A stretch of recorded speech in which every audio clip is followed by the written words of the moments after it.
Welcome to another Fantasy Goodfellas video where we talk about the top 30 running back rankings for Week 10.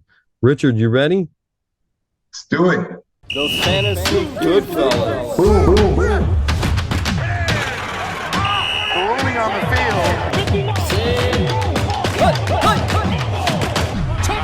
The Fantasy Goodfellas. All right, before we get started, Richard, tell me how we did last week. All right, if we take out Jonathan Taylor, Gus Edwards, and Damian Harris, who did not play, we hit on 21 of the remaining 27 running backs. Boom, boom, boom. All right, let's see if we can keep it rolling. Before we get started on this week's video, let me just explain what you should expect. Richard's going to give his rankings, and we're going to use our stat machine to see if you agree or disagree with each of his rankings. And hopefully this video will help you with your own lineups. All right, Richard, line them up. Okay, first of all, buys this week, Week 10. It's Baltimore, Cincinnati, New England, and the Jets. And number 1, Christian McCaffrey, home against the Chargers. What can you say? This guy can pass, catch, run for touchdowns. Hold on. I know it's the first ranking, but do you think that's a little much asking a guy that just came to a new team to be the top running back this week? No, I mean, look at the numbers he put up last week. They're obviously going to use him a lot. So that's the key, usage. And we know McCaffrey has talent. And number 2, Saquon Barkley, home against Houston. Saquon's been nice. He's being used a lot. Dable's been smart in the way he uses him. Great matchup. Number 3, Derrick Henry, home against Denver. That Denver defense, yeah, they lost Chubb, but they're tough. It's a good group. The issue is, they don't score points. And I think Derrick Henry, again, will get the ball a ton. And number 4, Austin Eckler at San Francisco. Eckler has been very good in recent weeks. The issue is his quarterback. Is Herbert okay? Regardless, Eckler should be fine, even against a stout defense. And number 5, Travis Etienne at Kansas City. Etienne's been getting a lot of carries. He might not get as many this week, but he could catch a lot of passes as Jacksonville will be trailing Kansas City and playing catch-up. And number 6, Nick Chubb at Miami. I love Nick Chubb. As I always say, he's a stud. The Dolphins have been okay against the run, but while I still expect Cleveland to lose, Nick Chubb could have a few rushing touchdowns. And number 7, Kenneth Walker at Tampa Bay. Skywalker and Seattle, that offense is explosive. And Tampa Bay, earlier on in the year, I would have said this is a tough matchup, but right now, they're dysfunctional. Things are not good in Tampa Bay. They just got a victory, barely, but I expect Seattle to do well against them. And number 8, Alvin Kamara at Pittsburgh. Alvin Kamara is a dynamic, explosive game breaker. It's just that offense right now. Andy Dalton, not great. Jameis Winston, they're doing what they can. And I think part of that is going to be give the ball to Kamara. And number 9, Dameon Pierce at the New York Giants. Pierce, on paper, doesn't appear to be anything special, but he is getting a lot of carries, and he's making things happen for Houston, for a bad team. And number 10, Dalvin Cook at Buffalo. Cook, as I say every week, good enough to be in the top 15, but has not been explosive, has not been the Dalvin Cook of the past. Things may be winding down for him. And number 11, Josh Jacobs, home against Indianapolis. Josh Jacobs is great when he gets 30 carries. If he doesn't get 30 carries, if they rely more on the passing game, not so great. And number 12, Tony Pollard at Green Bay. We saw what Tony Pollard can do when he gets a lot of carries. Ezekiel Elliott might be back this week.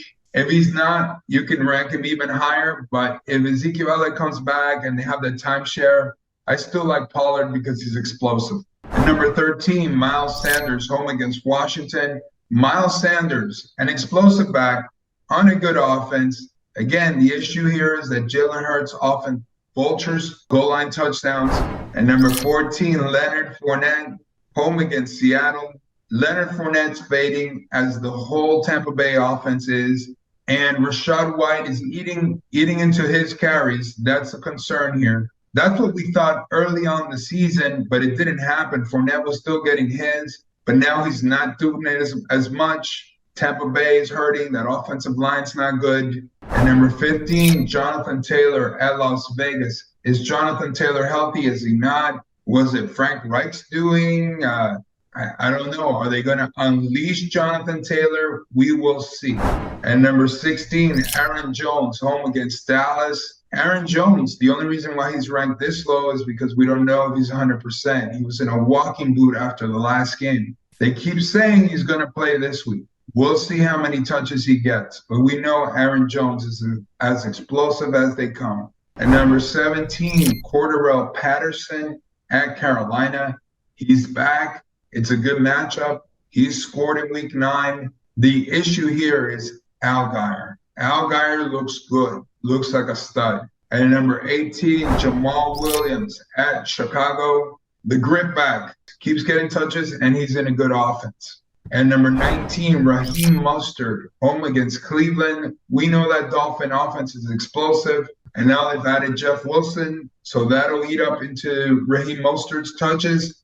But Mostert himself, the former track runner, can take it to the house, and we're still waiting for that huge play. And number 20, Deontay Foreman, home against Atlanta. Deontay had a fantastic week 8, crappy week 9. What will we get? All we know is that it's a great matchup. And number 21, David Montgomery, home against Detroit. It still seems that Chicago favors Montgomery. I keep saying I like Khalil Herbert. I think Herbert's more explosive. But even if they go 50-50, I prefer Herbert. But Montgomery still seems to have the edge here, and the matchup is fantastic. And number 22, DeAndre Swift at Chicago. When are they going to free DeAndre Swift? Is he healthy? Is he ready to go? Once he is, he's going to put up big numbers. Much better back than Jamal Williams. Different back, granted, but I would rather give my touches to DeAndre Swift. The question is his health. And number 23, James Conner at the LA Rams. Conner is back. What's usage going to be like? Benjamin obviously was the forgotten man in week 9, and that might be the case again in week 10. James Conner last year put up big numbers because he scored a lot of touchdowns, very touchdown dependent. We'll give him the benefit of the doubt this week. And number 24, the aforementioned Khalil Herbert, who has a great matchup, still gets his carries. He'll be fine. And number 25, Jeff Wilson Jr., home against Cleveland. We saw some explosion from him in his first week with the Dolphins. Now that he knows the offense a little better, even though he knows Mike McDaniel, what Mike McDaniel likes to do, but I think he's still going to have a bigger part in that offense. And San Francisco might end up missing him. And number 26, Devin Singletary, home against Minnesota. Number 1 back on a great offense. Again, that's why I always rank him toward the bottom of my top 30. Touches are sporadic, but he's a starting running back on a great offense. Number 27, Antonio Gibson at Philadelphia. I like Gibson more in PPR leagues. He's catching those passes from Tyler Heineke. Philadelphia defense is tough, but Gibson does just enough to warrant being in the top 30. And number 28, Najee Harris, home against New Orleans. Man, other than Jonathan Taylor, maybe the biggest bust in fantasy, a first rounder who has done nothing, but mostly because the offense around him is terrible. But Najee Harris might have been a little overrated. And number 29, Tyler Allgeier at Carolina. We talked about him earlier. Will they keep giving him touches? Is Cordarrelle Patterson is he gonna take all the bulk of those goal line carries? We'll see, but Allgeier, the Boise State guy, he's a stud, looking good. And number 30, A.J. Dillon, home against Dallas. We'll give A.J. Dillon the benefit of the doubt because Aaron Jones may be very limited this week. So they'll have to rely on Dillon so he squeaks in. And those are your top 30. All right, before we go, let's just compare your rankings to some other rankings. The first one that pops up is Tony Pollard. You got 12. Some other rankings have him at 21. Yeah, again, that might just be because Ezekiel Elliott is back. But I think Tony Pollard has shown that he's explosive enough where he should warrant the majority of the carries for the Cowboys. And when he does get the majority of the carries, he often has a huge play.